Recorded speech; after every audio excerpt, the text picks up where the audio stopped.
अस्सलामुअलैकुम। जे टीवी में आप दोस्तों को खुश आमदीद। जम्मू कश्मीर की ताज़ा तरीन खबरों के साथ आपकी खिदमत में हाजिर हैं। सबसे पहले हम रोशनी डालेंगे जम्मू कश्मीर की अहम तरीन खबरों पर। मुतासरा कुंभों की बहाली हुकूमत की तरजीह है। जावेद डार और नासिर असलम वानी का नौगाम और उनतीपुरा का दौरा। जम्मू में उभरती हुई दहशतगर्दी के खतरात। आर्मी नार्दरन कमांडर ने फाल इकदामात की तलकीन की। फौज के नार्दरन कमांडर लेफ्टिनेंट जनरल प्रतीक शर्मा ने इतवार को जम्मू कश्मीर के उधमपुर जिला में इंसदाद दहशतगर्दी के ग्रेड का जायजा लिया और तमाम रैंकों को अंदरूनी इलाकों में उभरते हुए खतरात के खिलाफ चौकस और फ़आल रहने की ताकीद की। लाल किला केस में अहम पेशरफ्त। खुदकश हमलावर का साथी गिरफ्तार। नेशनल इन्वेस्टिगेशन एजेंसी ने इतवार को कहा है कि लाल किला के इलाके में कार बम धमाका केस में एक अहम पेशरफ्त करते हुए एजेंसी ने एक कश्मीरी को गिरफ्तार किया है जिसने खुदकुश हमलावर के साथ मिलकर हमले की साजिश की थी। 18 महीने का रुका हुआ पैसा पेंशनर्स के खाते में जमा होना शुरू। मजाक मत समझिएगा, पूरी खबर देखिएगा। दोस्तों, आज की महत्वपूर्ण खबर निकलकर सामने आई है। लाखों केंद्रीय कर्मचारी और 65 लाख पेंशन धारकों के लिए पंजाब हरियाणा हाई कोर्ट का ऐतिहासिक फैसला, पूरा का पूरा एरियर देने का आदेश। कोरोना काल के रुके हुए अलाउंसेस का भुगतान शुरू। केंद्रीय पेंशन धारक और कर्मचारी होंगे अब मालामाल। केंद्रीय कर्मचारी पेंशन धारकों की सैलरी, पेंशन, एरियर, महंगाई भत्ते, 8वें केंद्रीय वेतन आयोग और 18 महीने एरियर को लेकर भी बड़ी अपडेट सरकार की ओर से सामने आ चुकी है। सभी केंद्रीय कर्मचारी 65 लाख पेंशन धारकों के लिए आज का वीडियो काफी महत्वपूर्ण रहने वाला है। वीडियो को शुरू से लेकर अंत तक जरूर देखिएगा। सबसे पहले बड़ी खबर की चर्चा करते हैं। दोस्तों, सबसे पहले चर्चा करेंगे, नवंबर महीने में पेंशन धारकों ने अपना लाइफ सर्टिफिकेट भर दिया था, फिर भी अचानक पेंशन धारकों के मोबाइल पर मैसेज आने लगा है, लाइफ सर्टिफिकेट पेंडिंग। तो ऐसे में पेंशन धारकों को चिंता होने लगी है, क्या उनका लाइफ सर्टिफिकेट अप्रूव हुआ है या डिसअप्रूव हुआ है। ऐसे में पेंशन धारकों के मन में काफी सवाल उठने लगे हैं। दोस्तों, जैसा कि आप सभी जानते हैं, नवंबर में पूरे देश के पेंशनर अपना लाइफ सर्टिफिकेट जमा करते हैं, लेकिन पिछले कुछ दिनों से कई पेंशन धारकों के मोबाइल पर लगातार मैसेज आ रहे हैं, your life certificate is pending. अब सवाल उठता है कि आखिर ऐसा क्यों हो रहा है। क्या आपका लाइफ सर्टिफिकेट जमा नहीं हुआ है या फिर कोई गलती हो गई है। पहला कारण क्या हो सकता है, गलत उत्तर सबमिट होना। दोस्तों, कई बार पेंशन धारक लाइफ सर्टिफिकेट जमा तो कर देते हैं, लेकिन ओटीपी वेरिफिकेशन, पहचान से जुड़े पर्सन या अन्य विवरण का उत्तर गलत भर देते हैं। ऐसी स्थिति में लाइफ सर्टिफिकेट ऑटोमेटिक रिजेक्ट हो जाता है और सिस्टम में पेंडिंग दिखने लगता है। वहीं पर दूसरा कारण क्या हो सकता है, पोर्टल पर अपडेट न हो पाना। भले ही आपने बैंक में सीएससी पर या मोबाइल ऐप के माध्यम से लाइफ सर्टिफिकेट भर दिया हो, लेकिन आपका डेटा अभी स्पर्श पोर्टल या संबंधित पेंशन पोर्टल पर अपडेट नहीं हुआ होगा। दोस्तों, अपडेट में कई बार 3 से 7 दिन का समय भी लग जाता है। इस दौरान मैसेज आपको आने लगते हैं। यहाँ पर आपको घबराने की आवश्यकता नहीं है। वहीं पर तीसरा कारण हो सकता है, रिजेक्ट, डिसअप्रूव हुआ लाइफ सर्टिफिकेट। सबसे बड़ा कारण यही निकलकर सामने आया है कि आपका लाइफ सर्टिफिकेट डिसअप्रूव कर दिया गया हो और आपको इसकी जानकारी नहीं मिल पाई हो, इसलिए सिस्टम बार बार आपको पेंडिंग की सूचना भेज रहा है। दोस्तों, अब बात करते हैं समाधान की। आपको क्या करना है। दोस्तों, घबराने की बिल्कुल भी जरूरत नहीं है। आपको सिर्फ एक छोटा सा कदम उठाना है। स्पर्श पोर्टल को लॉगिन करें, अपने मोबाइल या लैपटॉप से स्पर्श पोर्टल खोलें और लॉगिन करें। लाइफ सर्टिफिकेट का स्टेटस चेक करें।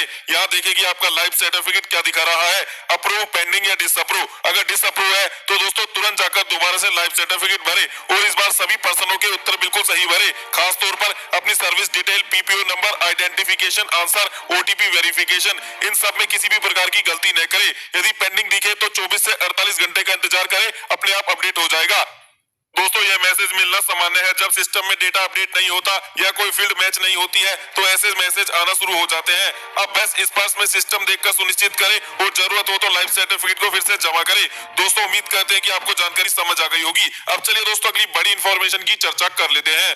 दोस्तों, सुप्रीम कोर्ट ने हाल ही में केंद्र सरकार और पेंशन मंत्रालय दोनों को कड़ी फटकार लगाई है। कोर्ट ने साफ शब्दों में कहा है कि पेंशन धारकों को छोटी छोटी समस्याओं के लिए बार बार कोर्ट के चक्कर न लगाने पड़े। सुप्रीम कोर्ट का कहना है कि पेंशनर पहले ही उम्र दराज होते हैं और उन्हें अपनी मामूली समस्याओं को लेकर अदालत में आने की मजबूरी नहीं होनी चाहिए।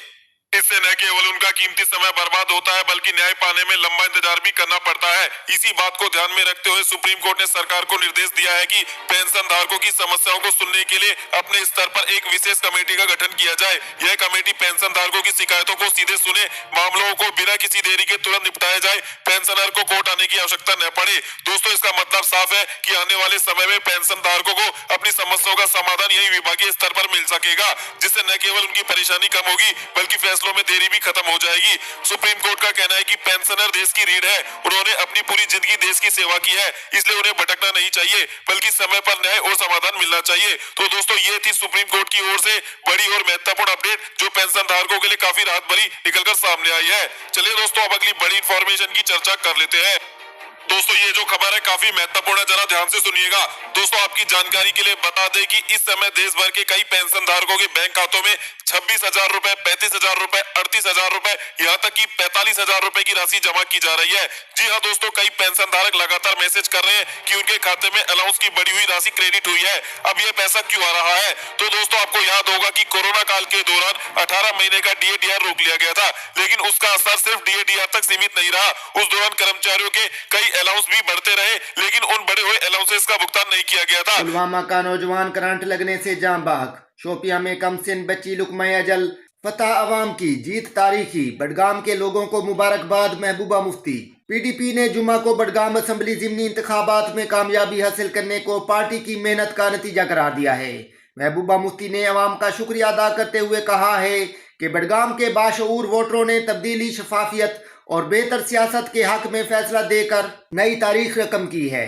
महबूबा मुफ्ती ने सोशल मीडिया प्लेटफॉर्म X पर अपने रद्द-ए-अमल में लिखा, ये जीत न सिर्फ PDP के लिए तकवीयत का बायस है, बल्कि कश्मीर की सियासत में एक नए मोड़ की निशानदेही करती है। NC 48 बरस बाद बडगाम से बाहर, नगरोटा पर भाजपा का दबदबा बरकरार। बडगाम नशिस्त पर ज़िमनी इंतखाबात के नताइज का ऐलान होने के साथ ही नेशनल कॉन्फ्रेंस को इस मजबूत तरीन किला से बाहर जाना पड़ा है। नेशनल कॉन्फ्रेंस उम्मीदवार आगा महमूद की शिकस्त के साथ ही मुसलसल 48 बरसों और 10 इलेक्शनों में इस हल्का से कामयाबी दर्ज करने के बाद 5 दिहाइयों तक कामयाबी का तसलसल भी टूट गया। नेशनल कॉन्फ्रेंस उम्मीदवार आगा महमूद की शिकस्त के साथ ही मुसलसल 48 बरसों और 10 इलेक्शनों में इस हल्का से कामयाबी दर्ज करने के बाद 5 दिहाइयों तक कामयाबी का तसलसल भी टूट गया। 1977 के बाद ये पहला मौका है जब NC को अपने गढ़ बडगाम में शिकस्त हुई है। NC ने जब भी शिया अक्सरियती तबके से उम्मीदवार खड़ा किया, बडगाम में हर असेंबली इंतखाबात में कामयाबी हासिल की। 1977 के बाद ये पहला मौका है जब NC को अपने गढ़ बडगाम में शिकस्त हुई है। NC ने जब भी शिया अक्सरियती तबके से उम्मीदवार खड़ा किया, बडगाम में हर असेंबली इंतखाबात में कामयाबी हासिल की। बडगाम में हर असेंबली इंतखाबात में कामयाबी हासिल की है। सिर्फ 1972 में जब पार्टी ने जम्मू कश्मीर में इंतखाबात का बाइकाट किया था तो NC को हार हुई थी। बडगाम में हर असेंबली इंतखाबात में कामयाबी हासिल की है।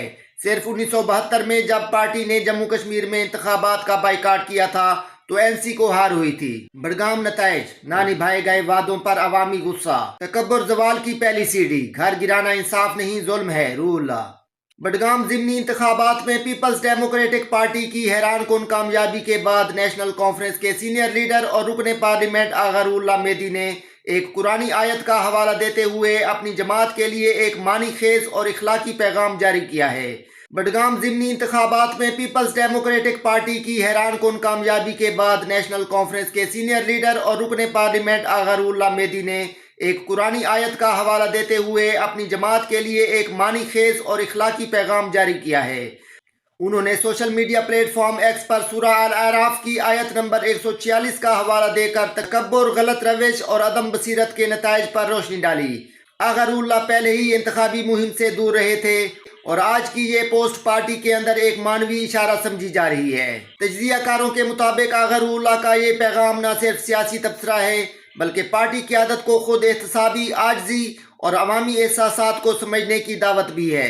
तजज़ियाकारों के मुताबिक आगा रूहुल्लाह का ये पैगाम न सिर्फ सियासी तबसरा है, बल्कि पार्टी क़यादत को खुद एहतसाबी, आजजी और अवामी एहसासात को समझने की दावत भी है। डेली धमाका पूरे मुल्क के लिए बायसे सदमा है, मीर वाइज उमर फारूक। दोस्तों, ये थी आज की ताज़ा तरीन खबरें। मजीद ऐसी वीडियोस को देखने के लिए हमारे चैनल को सब्सक्राइब करें। वीडियो को देखने का बहुत शुक्रिया। अल्लाह हाफिज़।